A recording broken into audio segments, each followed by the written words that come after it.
D'abord, Gilbert m'a proposé d'intervenir sur cette problématique, vu que je fais partie d'une discipline artistique. Alors au début, c'est vrai que j'ai été assez embarrassée parce que dans mon parcours personnel, j'ai énormément rencontré et vécu de la joie, et que malheureusement, des cas de troubles alimentaires existent, et qu'à partir du moment où ils existent, on a bien évidemment la responsabilité de s'interroger et de creuser. Donc j'ai fait cette démarche de creuser, ma discipline, qui est la natation synchronisée. Alors attendez, je vais reprendre mon plan. Aussi, pourquoi j'ai accepté ce témoignage, c'est parce que j'ai pensé qu'au-delà de relier une discipline à un trouble, on pouvait détecter toutes les spécificités, les particularités du sport au féminin, et que c'était une occasion peut-être de voir quelles étaient les particularités, en sachant que ma discipline a pour particularité justement de n'être exercée que par des femmes, et que le sport au féminin, c'est une réalité que je vis depuis maintenant plus de 30 ans, et c'est bien une évidence.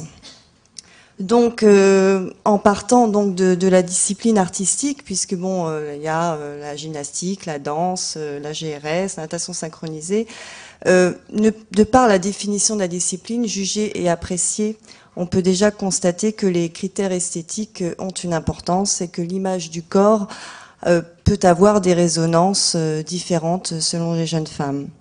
Alors, première question, quelles sont les normes visibles et invisibles de ces critères, et comment réagissent les athlètes adolescentes à cela? Alors, c'est vrai que j'ai ciblé quand même mon questionnement sur l'adolescence, parce que de par le vécu, c'est vraiment à cet âge-là qu'on peut peut-être éviter ou avoir des préconisations particulières. Donc, il est clair qu'il y a une grosse différence entre avoir une aspiration à s'approcher d'un modèle corporel qui est, on va dire, le plus souvent représenté chez les championnes, et avoir une aspiration à déclencher parallèlement une aversion vraie pour la nourriture. Et il y a une marge entre ces deux phénomènes. Alors aussi, autre question, peut-être y a-t-il des jeux de modèle de la femme que l'on impose aux jeunes filles et qu'elles ne sont pas en mesure de s'approprier, parce que leur féminité n'est pas construite, parce que dire à une jeune entre 12 ans, et je peux élargir jusqu'à peut-être 18 ans, il faut que tu perdes 3 kilos, ça peut faire une blessure narcissique terrible, et qu'il y a une différence à dire à une adulte, il faut que tu perdes 3 kilos ou 4 kilos, parce que cette adulte, elle aura la possibilité de l'intégrer dans sa performance. Et que dans tous les entretiens que l'on fait dans la catégorie junior, on constate, non pas qu'elle ne déclenche forcément un trouble anorexique, ce qui reste quand même très rare, mais on peut constater que elles vivent très mal cette exigence, et qu'elles nous le ressortent. Elles nous disent, voilà, moi à un moment donné, mon entraîneur il m'a dit que j'étais trop grosse, et ça ressort sans arrêt dans l'entretien. Alors par rapport à ça, nous on a pris une décision, c'est-à-dire qu'on a mesuré que cette blessure narcissique était importante, et qu'on ne pouvait pas se permettre de juger l'image du corps à cet âge-là, enfin même à tout âge d'ailleurs, parce que ça reste toujours très désagréable à n'importe quel âge de la vie.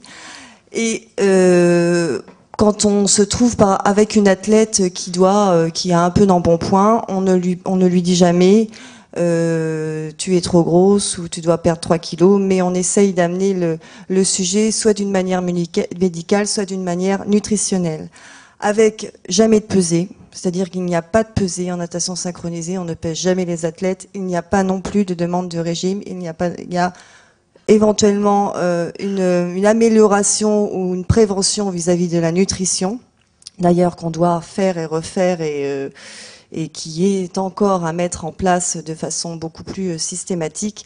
Mais il n'y a pas, on ne demande absolument plus de faire des régimes. Ça a été le cas dans les dernières années, mais maintenant c'est terminé. Voilà, donc dire que, bon, ça je pense que c'est un point assez fondamental. auquel j'ai pas de réponse, mais simplement une intuition que à cet âge-là, eh bien, l'image du corps, la construction de la féminité, le rapport à l'image, le rapport à la séduction, c'est très très fragile et que c'est à manier avec beaucoup de précaution.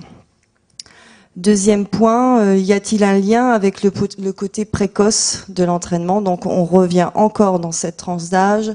On s'aperçoit que certains troubles arrivent avec souvent un surentraînement ou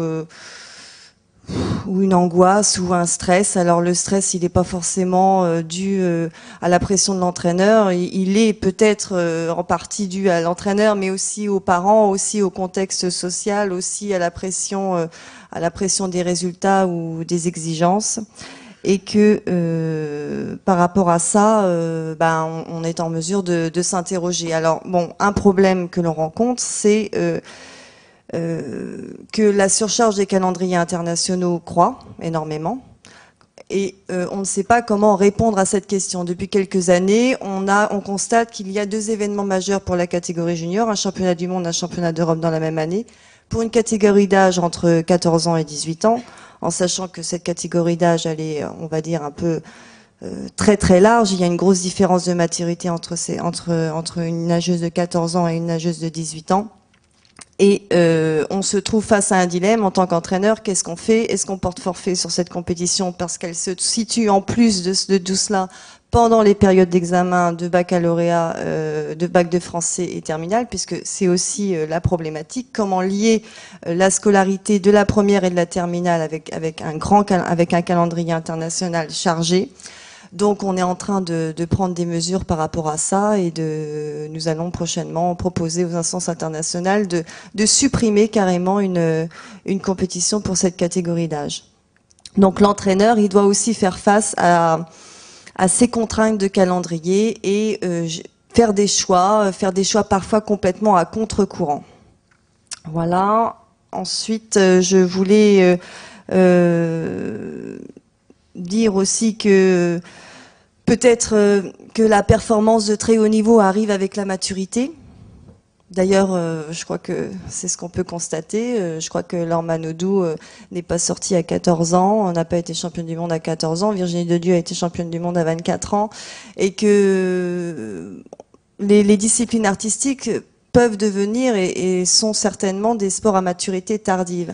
Et que la difficulté sur laquelle on est en train de travailler, c'est comment allonger la carrière des athlètes et leur permettre de vivre la période de l'adolescence d'une façon plus sereine. Voilà, donc c'est un véritable défi que l'on se lance et sur lequel nous travaillons en ce moment. Voilà.